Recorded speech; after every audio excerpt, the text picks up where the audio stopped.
Hello and welcome back once again to the Inquisitor Podcast with me, Marcus Cauchi.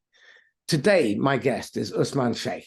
Usman is the CEO of XIQ.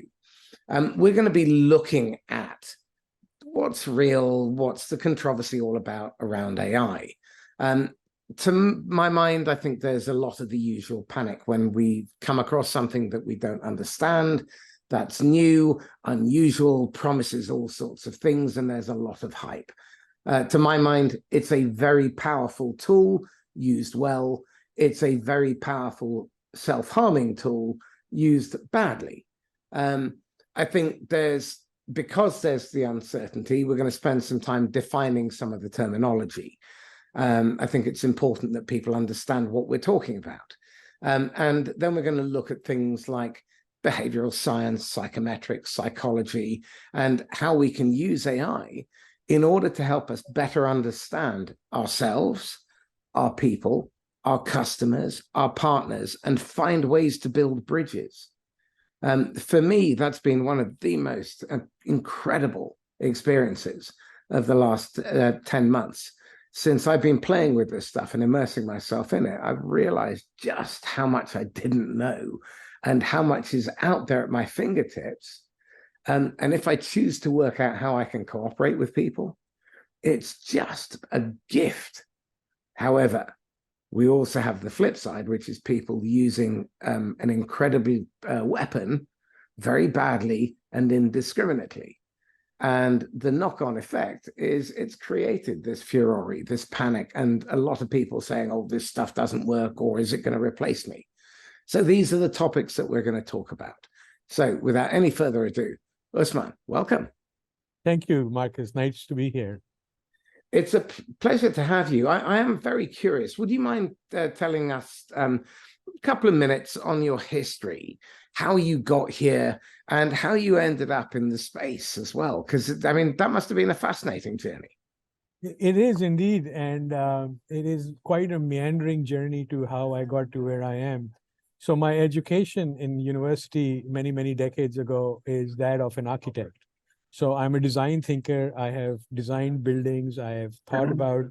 hence the black polo neck as well. Hence the black turtleneck, exactly correct.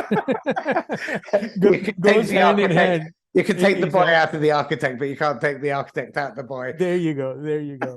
And so I've always been really enamored by design. And I also think that, the way you go about design is the same way you should go about solving business problems as well.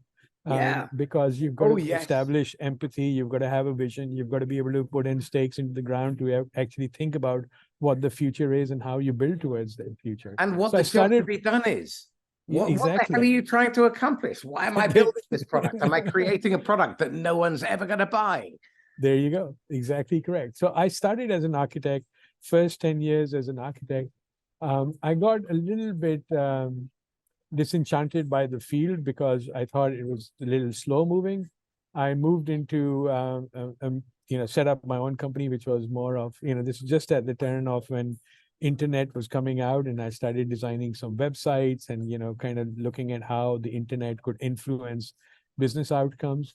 And, it was very, very basic stuff back in the middle or late 90s where we were, introducing a form on an internet website was a big deal, right? And it was considered to be a major innovation at that stage. And it just kind of kept going from there. Eventually got into... was hired by SAP, the world's largest B2B software company. And with them, I had a whirlwind tour of going, all over Asia Pacific first for about 3 years. Then I moved to Germany and, headed product management for one of their products. So really saw how enterprise class software was actually developed, how to interface with people that were providing inputs into the design and development of a large enterprise class software platform. And then last, they moved me to the Silicon Valley in the United States, where I was responsible for building a digital demand generation platform. It was like a marketplace. And if to kind of simplify what it was like an app store for B2B solutions. And So unlike it's a partner marketplace. it was a partner marketplace, exactly correct and exactly right. And but the decision-making process in selecting a business-to-business solution is very different from going and downloading an app to put on your iPhone. There's a lot of consideration. The dollar price is significantly higher. The risk factors are greater. You have to take into consideration that it has to integrate with a heterogeneous landscape of products, and you have to evolve and build on top of it.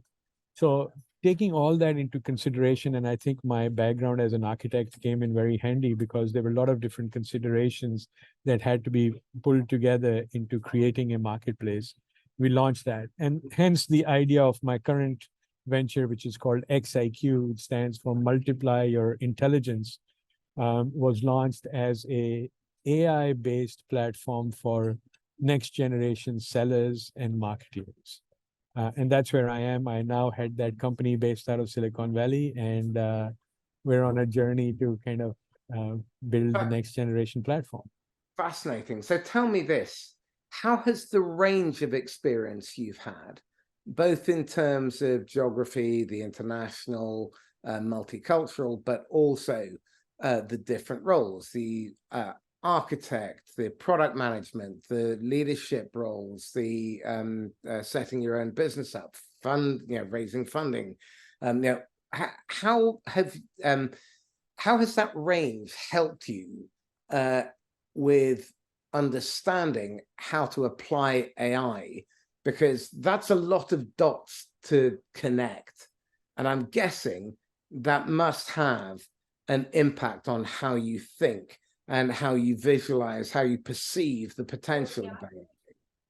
Yeah, so I think I'm extremely fortunate and unique in this regard that I had the opportunity to travel and work in many different companies across cultural boundaries with different type of people, both at an intellectual level as well as at a cultural level. And and I think the first thing it did is it opened my mind to the fact that, what was the art of possible? It also opened my mind to the fact that people are very similar in a lot of ways. They're to find common ground and actually help communicate to them or live harmoniously with them is actually not that difficult.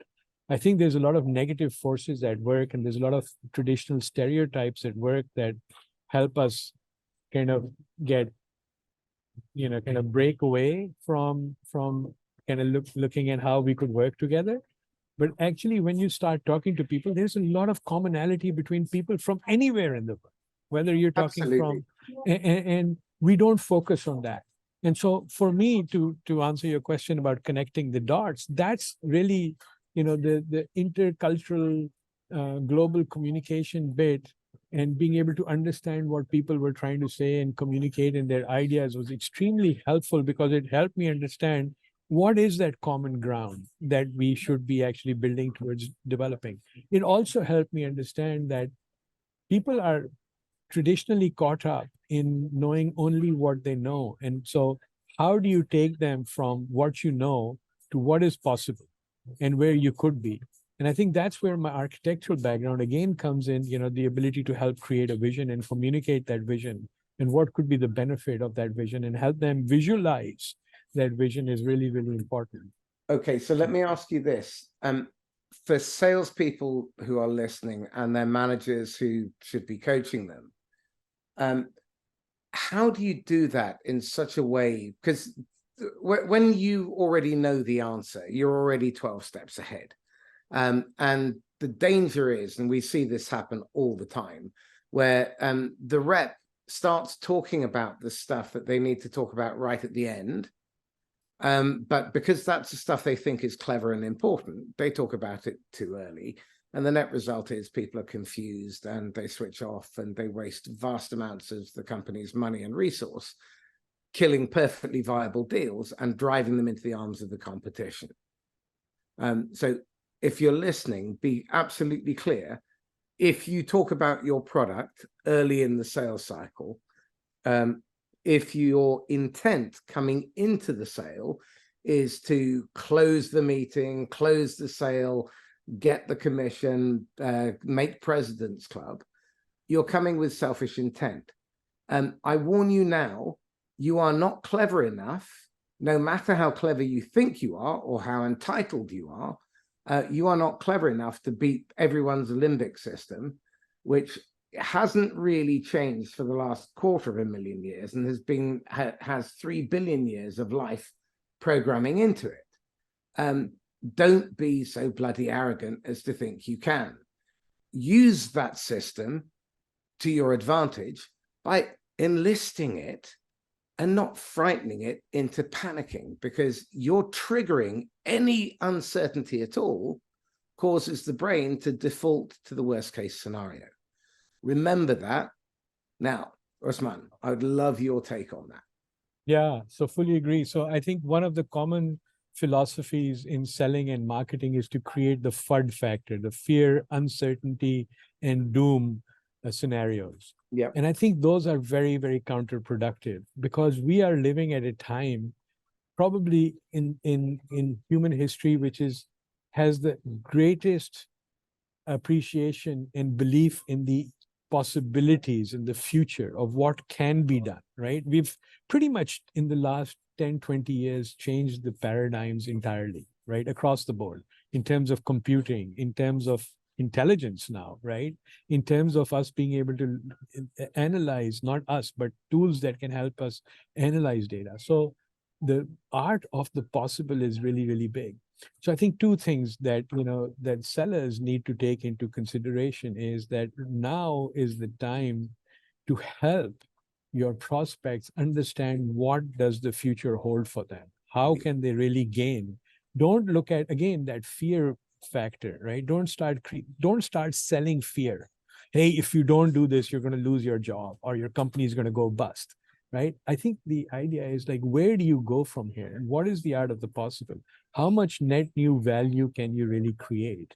And I think that's really where the opportunity lies, because and in order to do that, we need to understand two things. We need to be able to do research to understand what is the possible. Don't just start making things up, but really, base them in reality. And two, how do you communicate to the different people that are, that want to be communicated to in different styles, right? Some people want the 3-bullet version. Some people want to be the ones that can take what you tell them and magnify it to their people, so that to their audiences, so that they look like influencers and very knowledgeable people. Others are very skeptical. They want to analyze and they want to query, is this really true? Are those facts correct? Who wrote down those facts? And then there are those that are just data, they like to suck up a lot of data. And knowing and differentiating who you're talking to, and then having done some qualification in terms of what you're talking about are two very, very important. And stay away from that fear and uncertainty. It's yesterday's news and it's becoming obsolete extremely fast. Well, not only that, the neuroscience tells us that if we put the buyer under pressure, it triggers the disgust and contempt response from their insula. And we're institutionalizing that into the playbook. We put our sellers under pressure. And when we put them under the kind of pressure that we typically see in sales organizations, where their survival is threatened, their livelihood is threatened, where they feel insecure, their prefrontal cortex switches off. The one thing we really, really need our salespeople to have switched on, so that they're not reacting and giving away margin, that they're not saying things they shouldn't. They're not like a rabbit in the headlights, paralyzed when they're under pressure. Because the problem is that almost every training program is a waste of money, because until the person actually applies the new behavior in the field in front of the customer and it improves their performance, it has failed. And training people to remember the stuff and complete a program is not the same as them appropriating that skill and turning it into something that they use permanently. Yeah. I mean, and again, it's quantity versus quality. That pressure that sales leaders are creating on their salespeople, and as a result, there's a lot of garbage that's going out, is that they are forcing them to go out and do things in terms of volume. Our mindset, our go-to-market strategies are driven around volume now, and we have veered away from volume. We are again entering. We now have the tool sets to really do quality versus quantity, and we can do quality at a very cheap clip versus investing a lot of time, a lot of money, doing a lot of research. We now have the answers coming to us. So a lot of fear, Marcus, that is now being created around generative AI, that you're going to get a lot of spam. I think, yes, in the hands of the wrong people, you are going to get a lot of spam, but that's not how it's meant to work. The way we are, for example, applying it is that we do the research factor, which every seller should do prior to entering into a game, is very important. But the time to do that and the quality of the output has improved a lot. The time has reduced, the quality has improved. Use that to really secure a relationship. I didn't say a lead. I didn't say a deal. I said a relationship. And when you build that relationship, you don't need to have 100 relationships to get one out. You need to have maybe 5 to get one out. So you don't need to go into the volume place. And by the way, if you're really applying the quality aspect, what you're doing is the other 4 that are not currently in your pipe are being nurtured. You're getting ahead of their learning cycle. Because as we know, buyers are spending more time doing research and less time with sellers, because again, it's that the FUD factor that the sellers are bringing in that I think is keeping the buyer away from talking to the sellers. They don't get any value. They don't learn any new ideas. And they shut down, right? There was that piece of research that came out about 4 or 5 years ago, which was that about 57% of B2B buyers would prefer to have a seller-free buying experience. Absolutely correct. Now, that is a damning indictment on us as a profession, because it should be the most noble act we perform, bar none. Our job is not to sell. Our job is to help the buyer facilitate the right decision for them, for now and the future, whether it ultimately involves us or not. And our job is to create the conditions where they feel safe having us beside them on that journey, and where we have enough intimacy and trust where we can be honest with one another. And if we realize that it's not for us, it doesn't mean that we burn bridges. We're respectful about it, and they respect our time. And we're there to serve. We're there to help. It's not about servitude, but our business as a seller exists because of the customer, not in spite of them. So we need to start thinking as the customer, not about them or about what we can do to them, about what we can get from them. Our sale is a symptom of helping the buyer get the outcome they intended, because they're renting that from us. They're not buying anything from us outright, ever. Well, maybe a gravestone. Yeah. I'll tell you, you bring up a really interesting point. So the car buying experience is an extremely painful experience, right? And I dread going to the car dealer to look at the car, to spend literally a whole day with this guy that I have no desire to be with, answering very, very moronic questions. And, it's kind of demeaning, actually, when you go into, you're the one who's spending the money and you're feeling really belittled at the end of the experience. But recently, and I think there's a lot to be learned, I ended up buying an electronic vehicle. And the whole process was seller free. It was very autonomous. I could go in, I literally met the person for 5 minutes and I said, look, I want to try a car. They said, go out to the parking lot. And that parking lot. This is where the car is parked. Take it. You have 2 hours to drive it. We're not going to send a driver with you or a car dealer with you to go with you.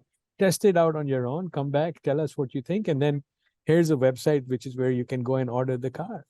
And it was such a pleasurable experience.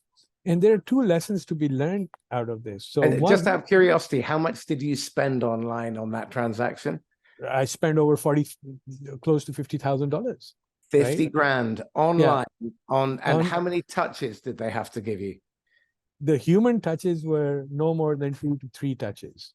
Okay. Right? Cost of sale next to nothing. Nothing, right? And I tell you what, here's the thing. I ended up buying 3 of those cars. So it actually ended up spending $150,000, not for myself, but my wife bought one. My son ended up buying it because the experience was so good, right? It was this kind of pleasurable, really enjoyable experience. And the only time, maybe first time I had to go talk to them was just to validate, am I doing this correctly or not? And they were very nice. They didn't try to do a hard sell. They didn't negotiate. There was, it was all very, very open. As a matter of fact, all these tools that could help me lower my price point were already built into that online buying experience, right? So that's one. The second thing I want to point out is that, and I don't want to name the company and so on, unless but the point I wanted to make was that it's an EV. It's a new paradigm. It's a new paradigm on how we drive. And these companies have gone that extra mile to start think of the buying experience and the customer experience as well. Apply that to our traditional B2B experience and why I think it's become stale and it's broken. Think about it for a second, Marcus. We pass the customer in a B2B experience through about 5 to 6 different individuals. You have the marketing people writing out content and sending it to them.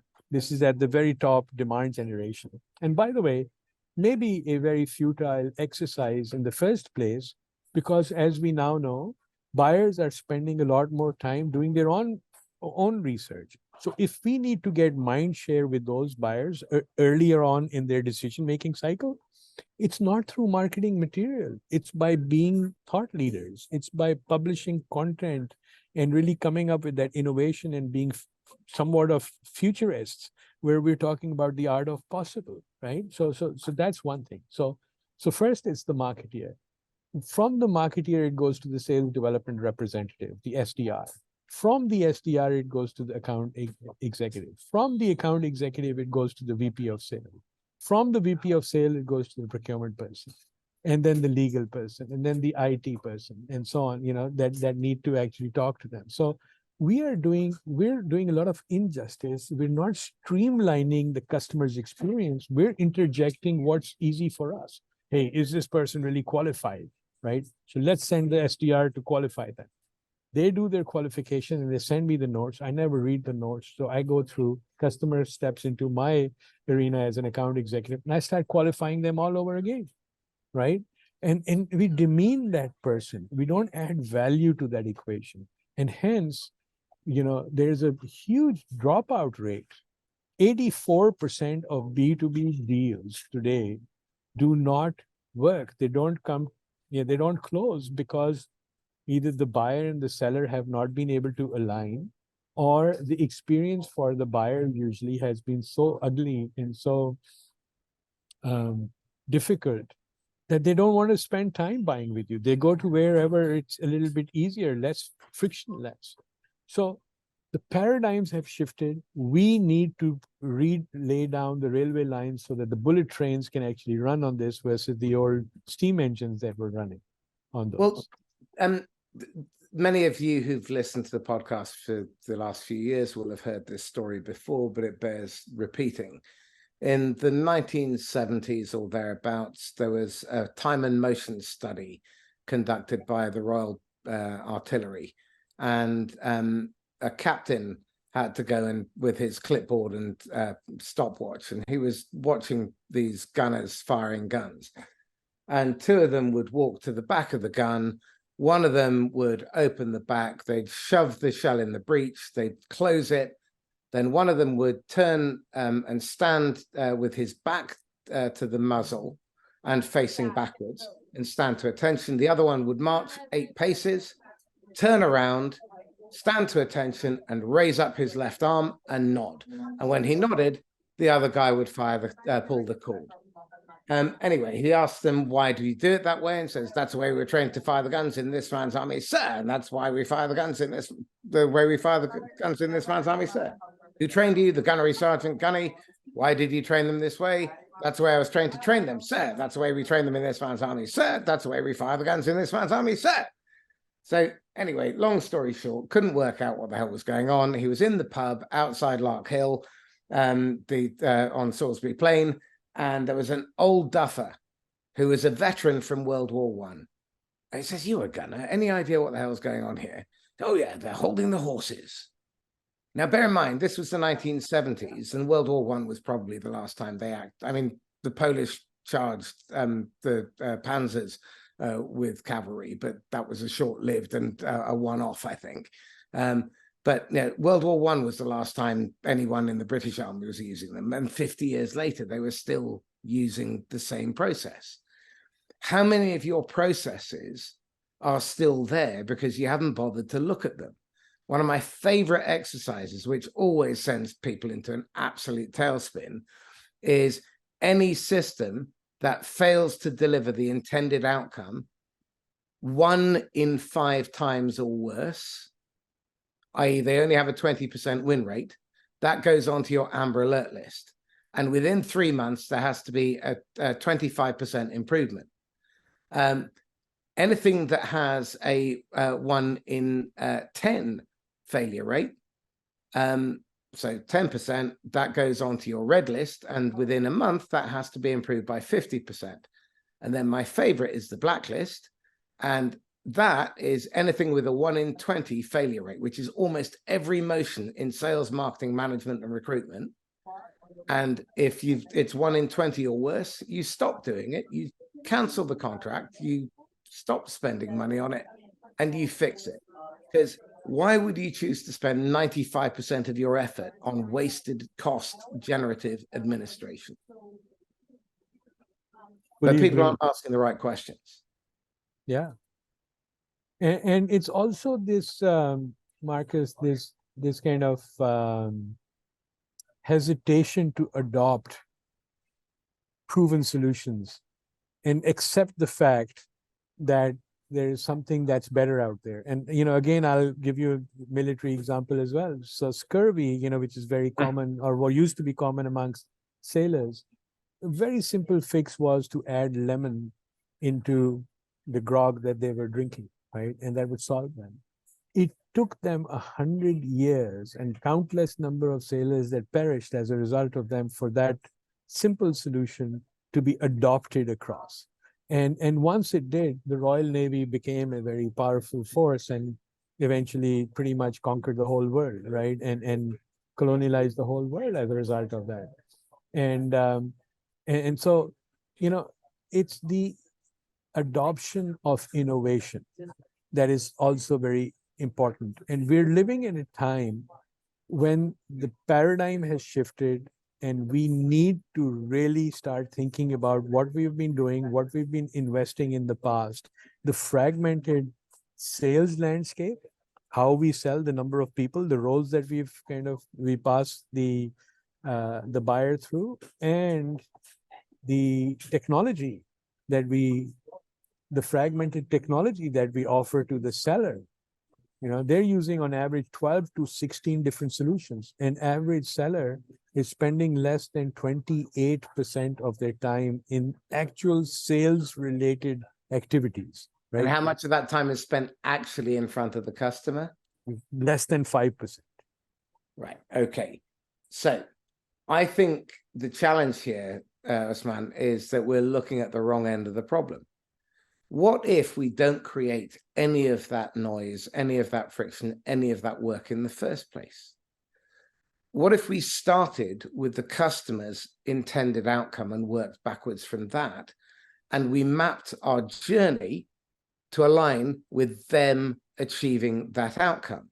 Funnily enough, when you do, you get a lot less resistance, almost no objections and pushback. And because you're working towards common purpose, they see you as an ally instead of an adversary or an accomplice. And the challenge is exactly what you said. We have to shift our thinking from this short-term volume play and the idiocy of just making that worse. So let me illustrate it with real life. A great marketing campaign would have a 3% click-through rate and a 15% conversion rate. And the marketing director would be over the moon, the agency would be over the moon, and the board would be ecstatic. But what that means is they failed to generate the intended revenue 99.9955% of the time.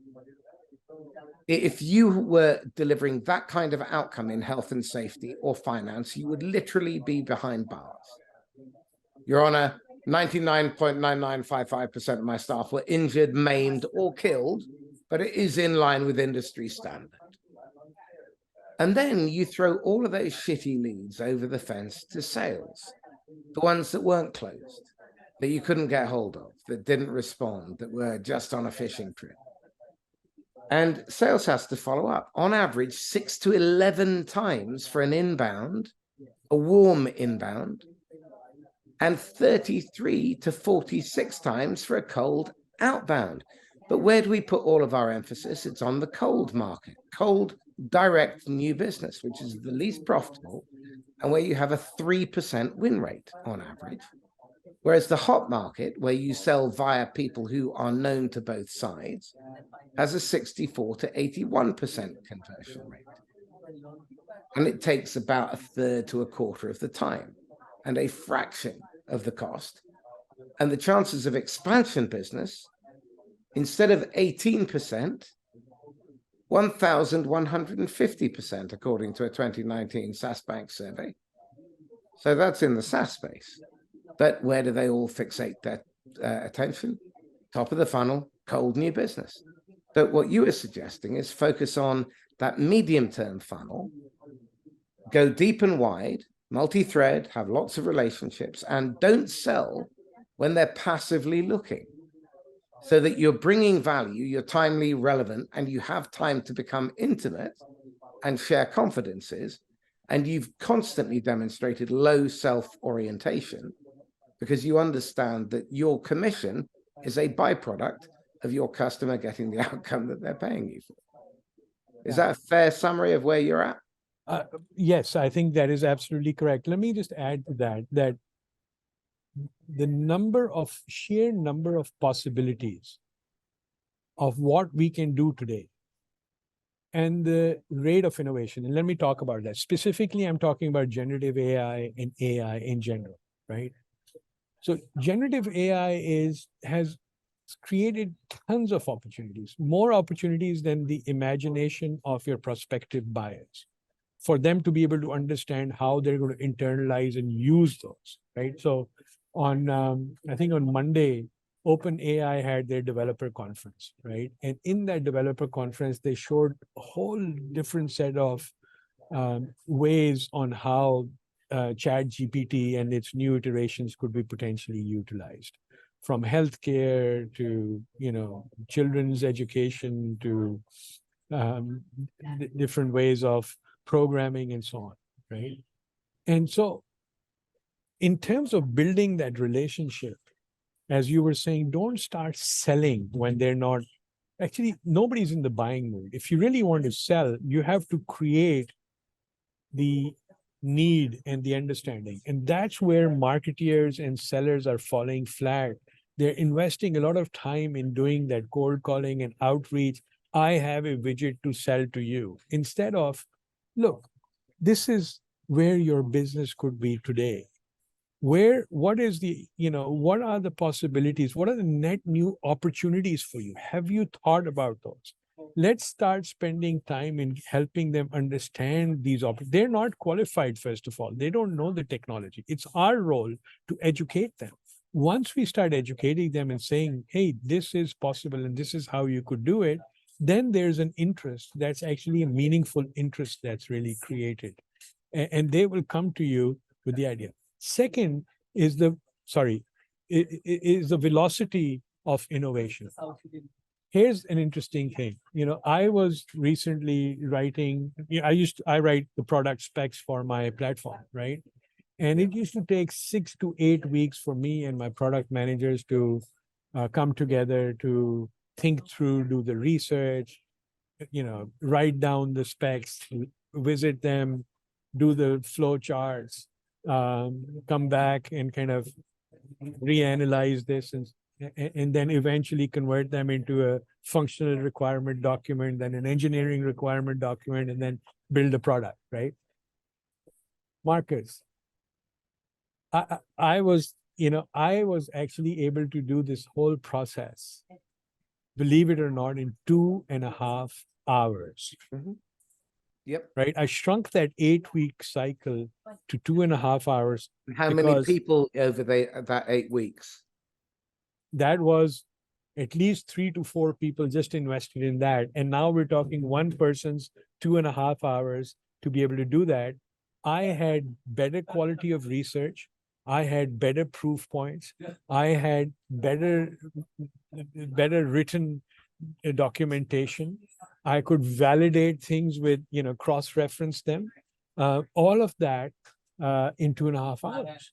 And now this shrinking those 8 weeks out, taking those out of the cycle, my development timeline has gone up. And since my quality of my spec is better, the outcome, meaning that what they produce is going to have a lot less bugs. It's going to be a lot more bug-free. And therefore, for me to be able to release a better quality product to the market is going to be that much faster and better, right?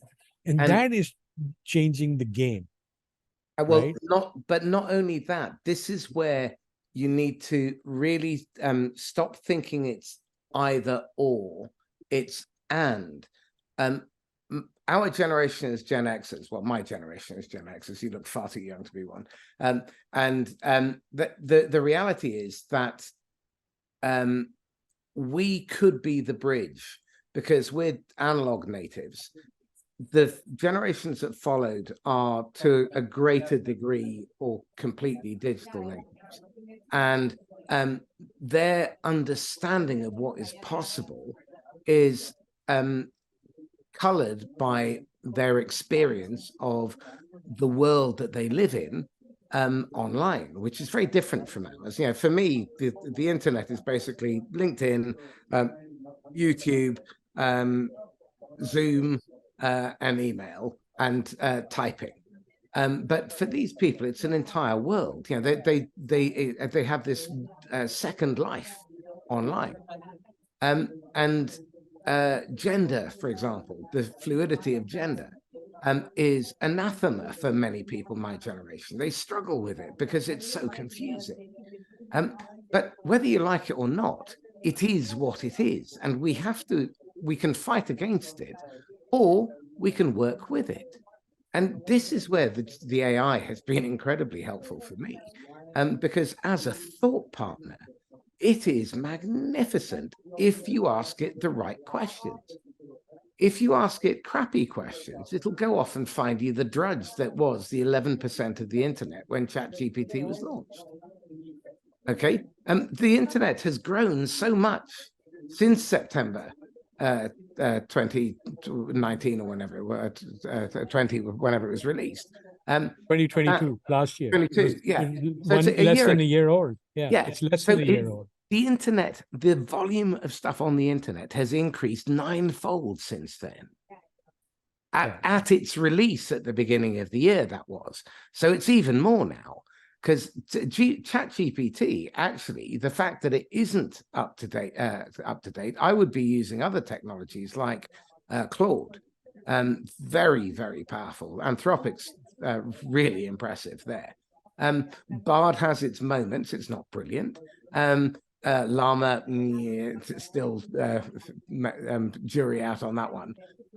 But it's really interesting if you play with the same query in the different language models, you get some very different responses. Some of them are very predictable. ChatGPT language model seems to spit out language that sounds like all the stuff you're being spammed with. So what I'm fascinated by is how you're using it as your thought partner, as a creative partner, in order to help you be better as a CEO, not just for the technical, but as a human being, as a manager of human beings. Yeah, it's a great point. So I think the limitation in terms of the currency of news and information is a big factor.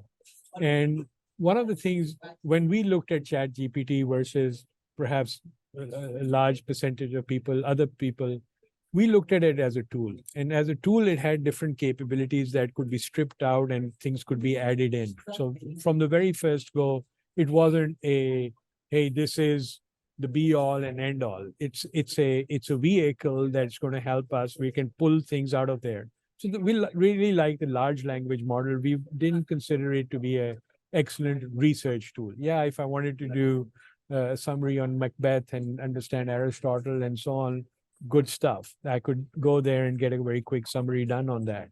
But in terms of what I needed to do for my own work, it wasn't really helpful for me. So what we did is we stripped out the large language model, and now they give you the API to do that. And we infused in that our own psychometric generation capabilities, the ability to analyze. And by doing that, we immediately gave it a much more human flavored language capability, right? A much more intimate, so it could speak to you because you were a particular personality type and with a particular communication style, using words and vocabulary that would be much more suitable to you, and length of communication that would be much more suitable to you than it would be to another person who was a different person.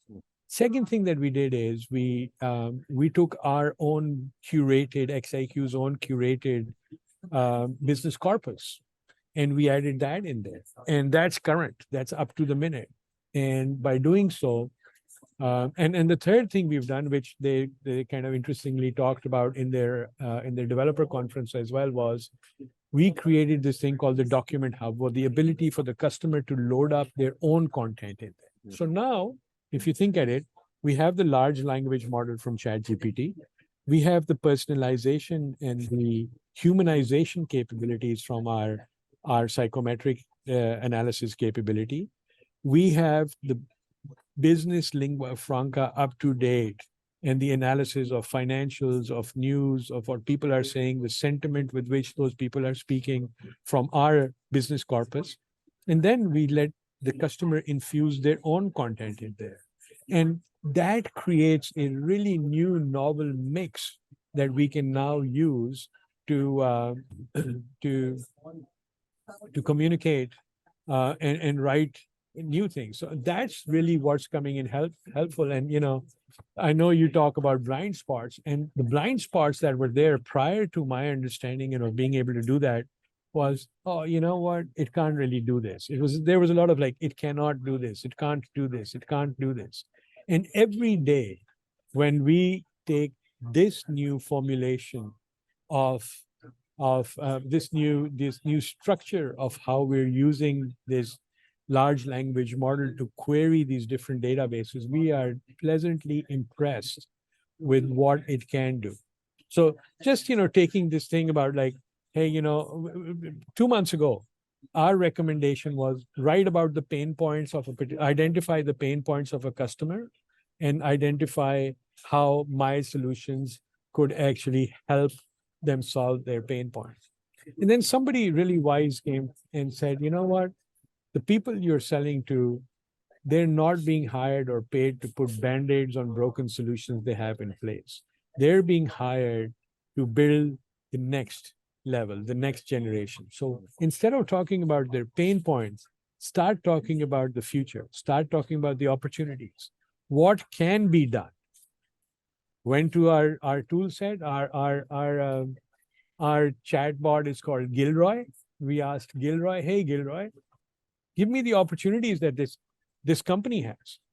The other thing that was very interesting was, give me the opportunities that what Marcus has.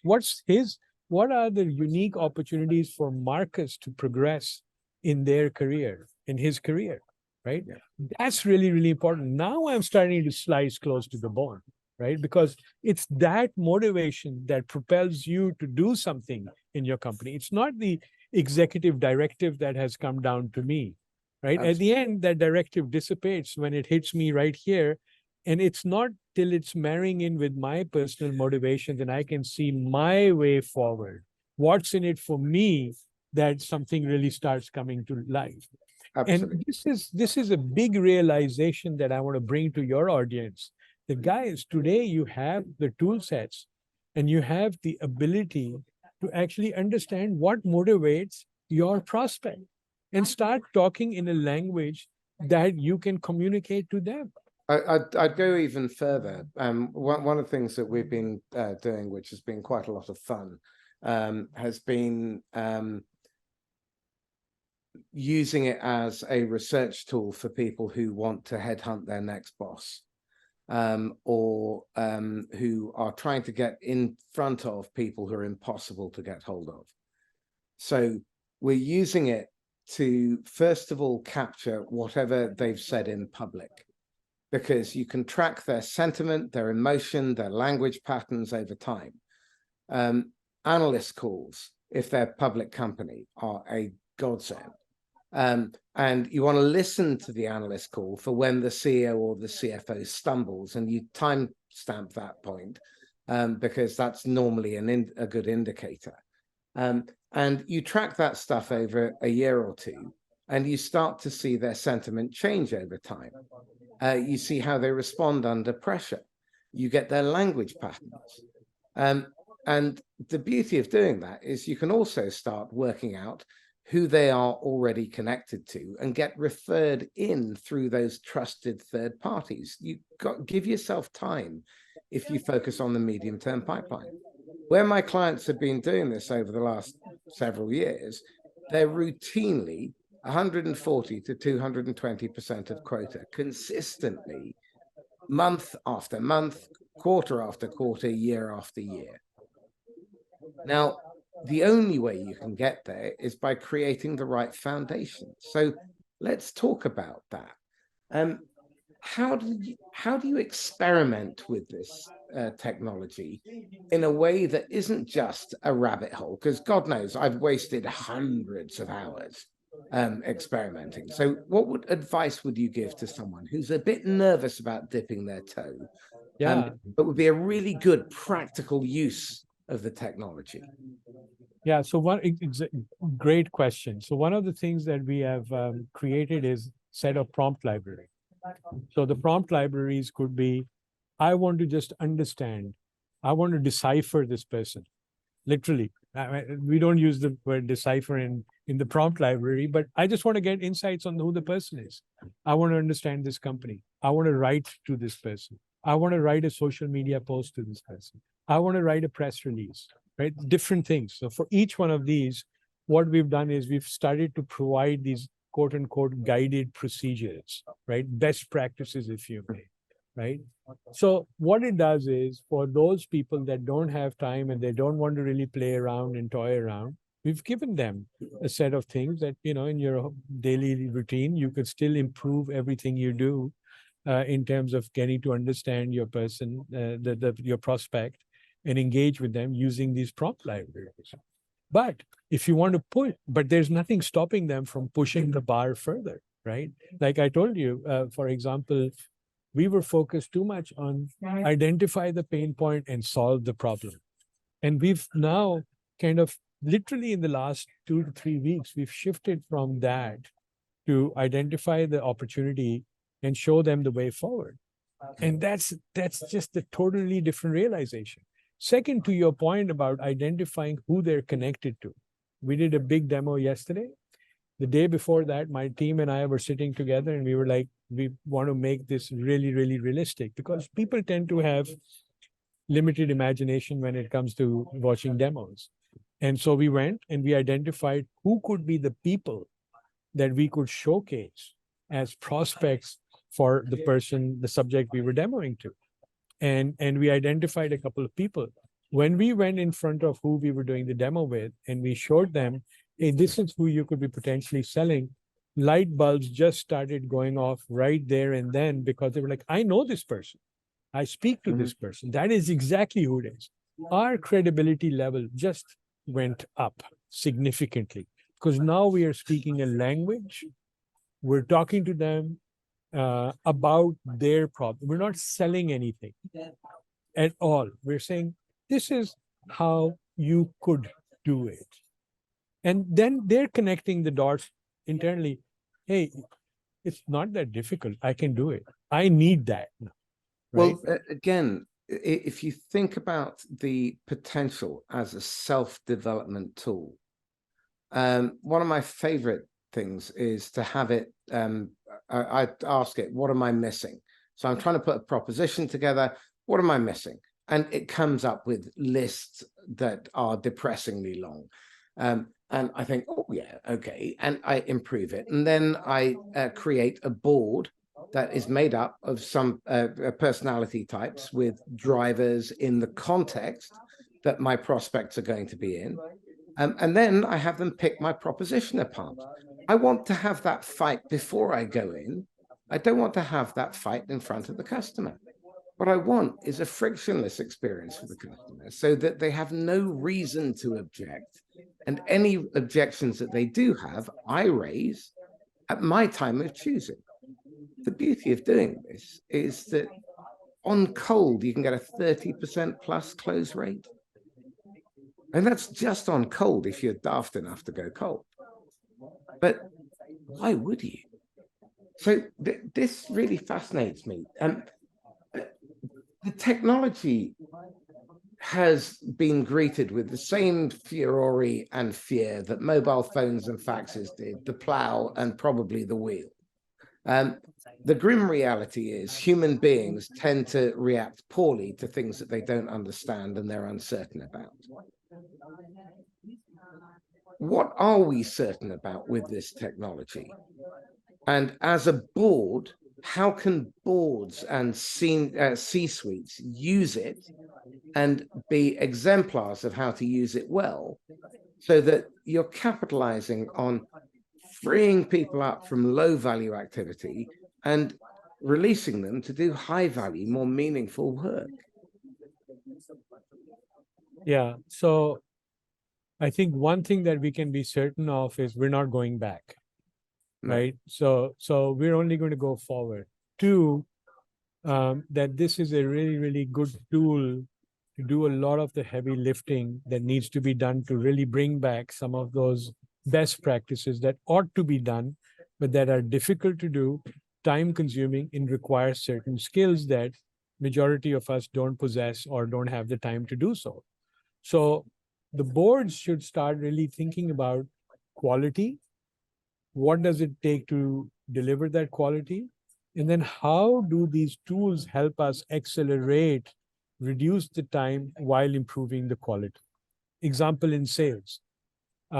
Every seller should know this or conduct a SWOT analysis, strength, weakness, opportunity, threat analysis, right? That's just basic fundamentals in terms of knowing who your customer is and being able to get that done. However, to your point, 99.55% of the sellers, either they don't know how to do it, don't have time to do it, or have teams that do it for them. And by the time that comes to them, it's already obsolete information. And also, it's fairly rigorous.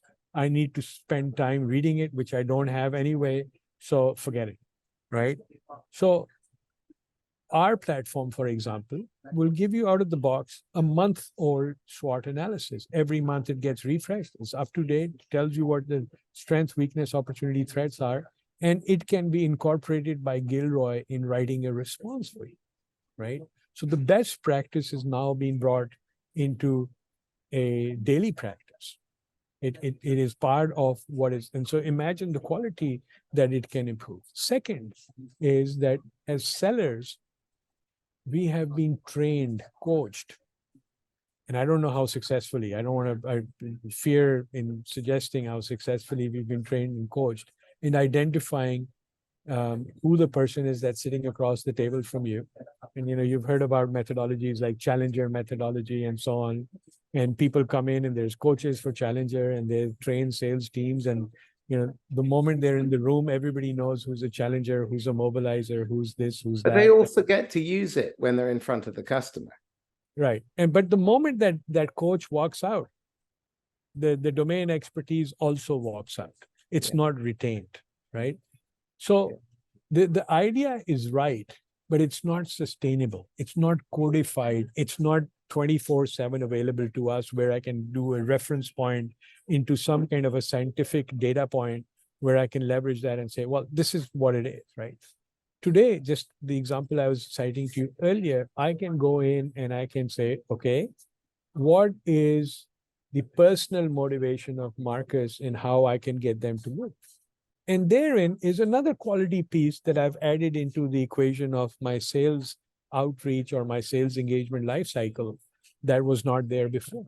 So I've now shown you just 2 tools, and there's many, many more that can just help us up the game of selling by using tools like AI, not in terms of fear factors, but in terms of how we harness them to help us, right? Get better. Don't spam. Okay, so I have a paradox for you. Yes, how do we, in a world that is crying out for authenticity, use these technologies in order to allow us to turn up, be present, be more authentic? That's, quite frankly, it's a relatively easy answer. It depends on how you look at this tool. If you're just going to blindly close your eyes, shoot, fire, and forget, bad idea, right? What it's doing is it's doing a lot of your heavy lifting. It's bringing you 95% of the way there. You've still got to add your own element. Now, the point is, look, when I talk to sales leaders, what do they tell me? They say sales has become very difficult. Why? On the one hand, I have to wear a data scientist hat because there's so many data points in the sales cycle that I need to analyze. So I'm like this mathematical, analytical mindset. On the other hand, I have to suddenly switch gears and start talking to people in a very sociable manner, in a way I can tell a story, I can communicate with them, right? Now, and those transitions are not natural for everyone, right? They're very difficult. Now, the AI piece, what it's done is, it's really helped us on both those sides in helping us bring that together with better quality information and data about the person and about what's within the, I wouldn't say pipeline, but what's within the sales process. And what I mean by what's within the sales process, it's news about the company, it's news about the industry, it's news about the C-level people, it's their finances. You're mapping against their journey, where the journey, right? And so all of that is brought together. Now, I should not be in the mindset that, look, since the tool has done that, boom, I can just shoot it. I now need to take that as inputs, things that would have taken me a lot of time to get to, or I wouldn't have done it and I would have winged it. And how often does that happen in sales? A lot, right? People wing it a lot, and it's really, really obvious, painfully obvious to us. Well, it's negligent. It's negligent. It's criminal, in my opinion, to be honest. Yeah, I agree. In this time and age, in this day and age, it is. It's stealing from the company. It's stealing from the customer. And you have no right to turn up unprepared. Again, this is a really important shift in thinking. If you're dealing with someone at the C level and they're responsible for a proportion of P&L, if they're running 100 million P&L, their time is worth $50,000 an hour. You better turn up and be prepared and deliver $50,000 worth of value, or you're not going to get invited back, and they're going to tell their friends, and then you're going to be locked out from them as well. The AI gives you the opportunity to do the research you should always have been doing, but you weren't, because you were claiming that you were too time poor and you were too stretched because of stupid decisions in your business model that cause you to spend most of your time focused on the wrong end of the problem. If you're focusing on the cold market, you're focusing on the least effective part. and the least profitable and the longest sales cycle and the highest cost, with the lowest probability. If, on the other hand, what you're doing is you're focusing on your medium-term pipeline and you have a dream list of 20 or 100 accounts, and you decide that over the next 2 years, a dozen of those will become your customer. And if you had a dozen of those buying everything that you could possibly sell them, and they derive all the value that you could possibly deliver because you're a good match, I guarantee you'll get there at the same time, but with a lot less of the hassle and the friction. And your salespeople won't be turning over at the rate they are, because I'm guessing most organizations at the moment are struggling with talent. And all of this stuff is interlinked, because what you're dealing with are wicked problems. Wicked problems are interlinked. The first things you tried don't work, so you have to go back and keep experimenting. And you do this in sprints. Well, the AI allows you to turn months of work into hours. So you can do lots of sprints and you can iterate tiny changes without creating chaos if you think it through. You can challenge yourself. You can prove yourself wrong, because one of the things that every leader and every seller needs to practice on a daily basis is go and find people who prove you wrong. Go and find out why you're wrong. Go look for bad news, because that's where the real value is. As a product developer, I bet you didn't learn a great deal from people who loved your product, but you learned a hell of a lot from people who hated it and who'd fired you or fired the product. So for sure. Our challenge is to focus on the right end of the problem and use the technology appropriately as a bridge, as a partner, as a thought developer, as a way of challenging ourselves and identifying our own blind spots. Yeah. That to me is what it's gifted me so far. And I think I've only just scraped the surface. No, you're absolutely right. Here's another interesting, you mentioned about the generational gap as well, right? The generation, so that is today, entering the market today, is already a AI indulged, an AI infused. Been around for 30, 50 years already. It's not like, I mean, we're using Siri every day or Alexa. Exactly. Yeah. And that's a great point. You bring it up. I like to cite Gilroy, our chatbot, as the Alexa of B2B sales. You get, Alexa, go play me this genre music from this person. Gilroy, tell me what's happening with company XYZ, this person, and help me write a value proposition in terms of what are the next opportunities. It's exactly the same analogy, right? So this in my head smacks of a great opportunity to apply this exact technology into the boardroom. Boards need to be up to date and informed. They need to be using good insight, and they need to be able to make decisions quickly on relatively limited information. But by and large, they're risk averse. In this economy that we're moving into, playing it safe is the most dangerous thing you can do, because you're going to be left very badly behind. If you believe that human beings have a nasty habit of repeating the mistakes of history, and go and research something called the Kondratiev wave, a book called The Fourth Turning, another one called Pendulum, and The Fourth Turning is here, because they are eerily accurate and have been eerily accurate in predicting the last 25 years. And we are now, by the looks of things, entering into 8 years of grim, miserable turmoil. At the risk of being a peddler of bad news, I am an old man, so therefore I'm allowed to be curmudgeonly.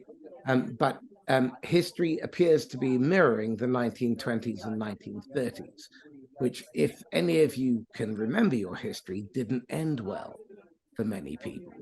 And we're about to enter 2024, which is the US election cycle, the pantomime that is Trump and the various indictments, the UK election cycle. Taiwan will come into play. Russia is already doubling their trade with China, and it really is the end of the Soviet Union. because Putin has basically played his hand. Odds are something horrible is going to happen there. If not, it'll be the Middle East, and if not, Taiwan. So America's going to have its hands full, and that is a climate of massive uncertainty. So the question I'm going to leave all of you with is this: what are you doing to prepare for what's to come? Because you're going to be selling into, let's hope I'm wrong, but prepare for the worst. A lot of people will be disrupted. Even if it doesn't end up in war, there will be an awful lot of bad actors playing around on the internet upon which we depend. AI, deep fakes, we don't really know who's who. We've got all this confusion. Over in the States, you now have the very real probability that the speaker will not endorse the opponent who gets elected when they lose. And that's a tinderbox waiting to happen.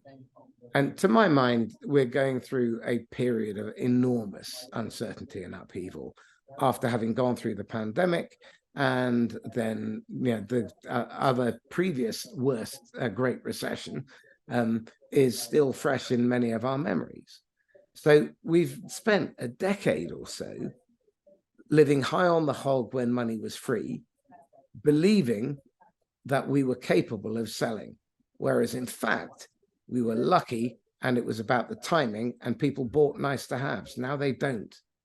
So you better be bloody certain when you show up that your hypothesis is going to capture their attention, because otherwise you're not even going to get a look in. And if you do get a toe in the door, that'll be it, because 7 out of 8 first meetings do not result in a second from the data I've seen. Has your data shown anything different? No, in terms of 7 out of 8 meetings resulting in...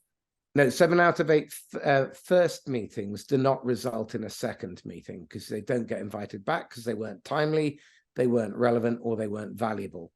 No, I fully agree with that. I totally agree with that number. I think that's exactly how things are. And we need to your point, right, we need to be able to thread that needle very carefully, because, and if you're not prepared to do that. Now, the good news on that is that we definitely have a lot of fresh new data points and perspective that help us do that. But we still need to do the work, and we need to think through it. We cannot just leave it to the same old bad habits. I think, as you were saying, selling has really not changed that much. I mean, the principles of selling have not changed. People buy from people they like, people they trust. I think those factors, but where you go to find those people, where you go to influence those people has drastically changed. How you prepare, personalization has become a very, very big factor and differentiator, right? As you were saying, if you haven't done your research and if you haven't gotten ready for the person you're going to talk to, that's just stealing from the company, as you were saying, right? But again, the definition of what personalization is really problematic, because what most is they change the name, and that's do the same thing. Yeah. That's not. And personalization is taking weeks and months over time, getting to know this person, understanding their problems, meeting them at their struggling moments on their buying journey, being of value, offering insight, so that as they move from passive into active looking, you're really the front runner. When they decide, you're pretty much in pole position from day one, because everyone else is trying to play a game of catch up, because they've just turned up on the scene and they're saying, Usman, can you give me some money, please? Instead of understanding the interconnected nature of their problem. Because I might be selling them a CRM system, but the reality is that no one buys a CRM because they want a CRM. I need to understand what the job it is that they're trying to get done by buying the CRM. Is it to help salespeople sell more often to more people for more money, more predictably? Or is it an audit tool for leadership to have the illusion of control, which is what most people buy CRM for? Because you don't see salespeople putting good data in. If they thought it was useful, they would. But over 80% of the data in CRM is crap. Now, you're making the most important fundamental decisions about the business, its future, the forecast, on 20% accurate information, which may or may not be complete. That, to me, smacks of idiocy, and it's negligent and incompetent. So, Howard, sorry, I know you'll tell me off for kicking people when they're down, but they deserve it. I think they need to be clearly dragged in front of the ugly mirror and their face shoved in front of it and told, that's you. Because the acts of idiocy that ripple through the organization because people don't think about the consequences. If I sell to Usman today, what's the ripple effect in his organization? Who else is going to be positively or negatively affected? Well, is that a price that they're willing to pay? Is it any wonder half of the pipeline ends up stalled in closed loss, no decision? Over half, 60%. Insane. Yeah. I think you said two things in there that I need to address. One, CRM is an audit tool.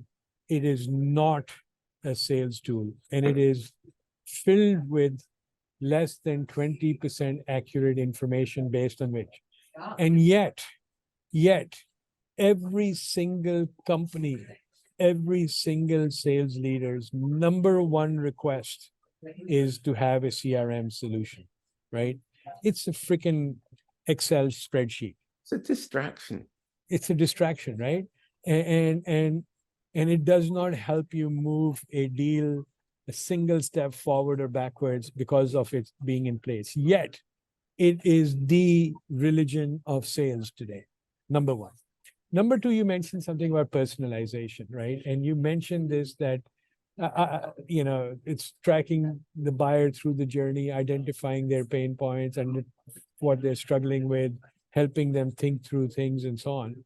That's become even much more difficult today because things have moved digital. And not only have they moved digital, they have become virtual. And not only have they become virtual, we have now, as a result of consistently abusing the system, mishandling the client relationship, we pushed the buyer away from the seller, so they're spending less time. So we need to rethink that. You're absolutely right about the I agree with your definition of personalization, but here's the interesting thing. In that new revised definition with the virtualization and digitization and lack of time buyers and sellers spend together, we do have tools that can help us uncover and still get us above at a better quality and a clip rate than we would had we been doing it in a physical one-on-one room. We do have it, but yet the focus is, hey, go get that CRM tool. Make sure that pipeline is updated. Our focus is and wrong. Focus on the cold new business. Again, ecosystems and partnerships are almost, it's like the ginger cousin that you don't really want to spend time with. I mean, it's and no offense to ginger people, but you get the general gist. The objective here is to get the job done, and to do so with the least amount of friction. So we've got to start thinking like engineers, like architects. We have to think about how people are going to use this. What's the outcome that they're looking for? Then we have to think of it as a system. There's inputs and outputs, and there's stock. And if the inputs are too fast or the wrong type, we're going to end up with a problem with the stock, and then there's a problem with the outputs and so on. So then we have to think about constraints. Well, the buyer is operating in a system with real constraints. Just because you don't want them there doesn't mean that they aren't there. And we as sellers have to learn to navigate all of this. You're not going to do that if you're trying to close them in 1 quarter or 2 quarters on a massive strategic deal that is going to have lasting implications for everybody in the business, and probably could be either a knighthood or career-ending decision if they get it wrong. That's the difference between selling big ticket B2B and selling low ticket transactional stuff in an up economy. Now you have to really be able to sell. which Yes. means you have to stop selling. And therein lies the paradox. And so I'm going to leave everyone with this question.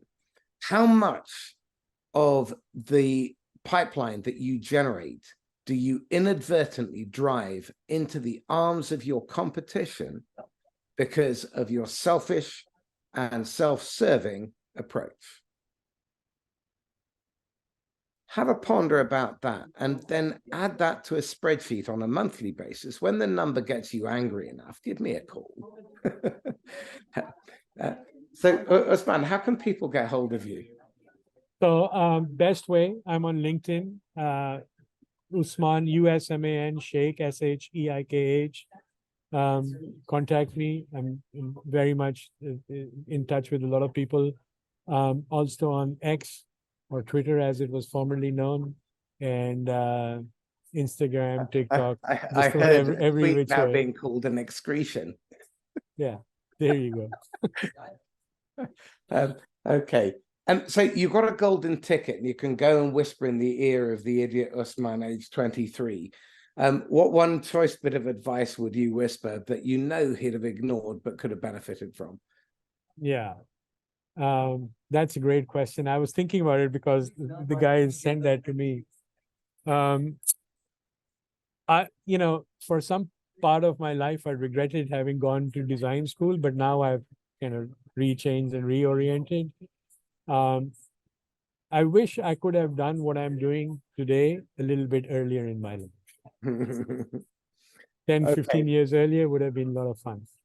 Right. Still is fun, by the way, but right. Okay. Because that's not really advising him. So let me ask you this. For him to recognize that opportunity, what would he have to have understood or seen differently? Yeah. That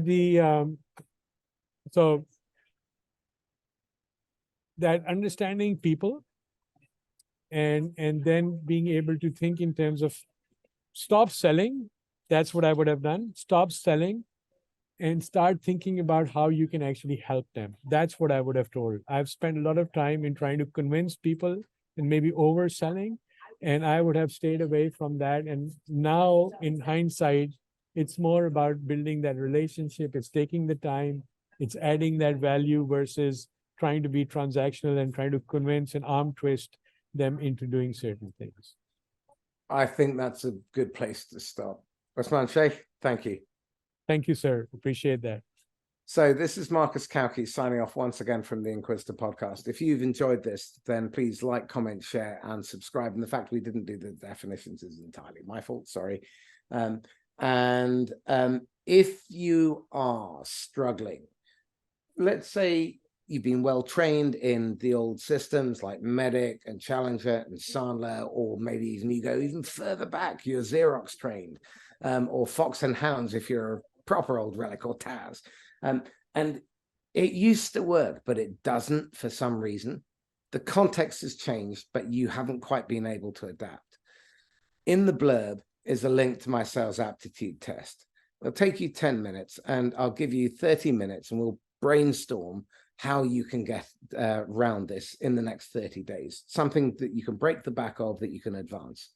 I'm not going to pitch you coaching. If you want to talk about coaching, you're very welcome to do so. I'd love to have that chat, but I'm not going to sell it to you. You can buy it. In the meantime, stay safe and happy selling.